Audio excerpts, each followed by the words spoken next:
"Good morning, children," the professor said suddenly. Taken aback, the crowd of youngsters dispersed to their seats, like a flushed covey of quail. Williams, half frightened out of his wits, dropped the pins on the floor, scattering them in many different directions, like wooden pickup sticks. Professor Powell stood back a bit and admonished the students. "Now, all of you know, don't you? There are to be no distractions when you come to school. You come here for an education. You are not here to play games." Professor Powell coolly observed his students with a stern eye. "Isn't that right, youngsters?" he asked, re-emphasizing they knew the rules and should have been seated and studying quietly. Surveying all the youngsters in the small room with a glinting eye, the professor returned his attention to the Bell youngster. Spotting the pins lying along the floor of the school, Professor Powell's eyes opened wide. The thin teacher studied the pins intently, then asked, "Williams, what are those?" Williams bent to one knee and gently picked up all of the pins. "Williams, I am going to take those pins from you now, but you may retrieve them when school is out."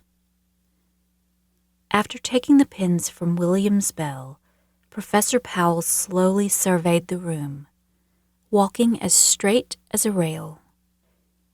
He ran a bony hand through his greased-back hair before taking his place in front of the schoolroom. Quietly, he placed the pins into his desk drawer. The day seemed never-ending. The time between classes on arithmetic, spelling, and writing crawled on and on. Betsy eyed the remainder of the day's arithmetic lesson on the board. 8 plus 5 equals 13. She was seated in the front of the classroom, a seat assigned by the professor himself. She often saved the seat beside her for Joshua, so they could chat quietly between lessons. But today's episode with Williams had the whole class on its best behavior. Unable to sit quietly any longer, Betsy wrote "I love you" on her black slate with chalk and slid it to Joshua. He read it. "I love you too," he mouthed back. Professor Powell had watched the exchange from behind his book. He had noticed Betsy's fetching pink dress from the moment she had entered the school building. The cut of the bodice made her look even more shapely than usual.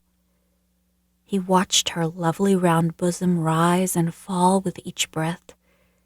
It was perfectly accentuated by a pink blush that draped from her collarbone underneath her frock. A blush that was put there by Joshua Gardner.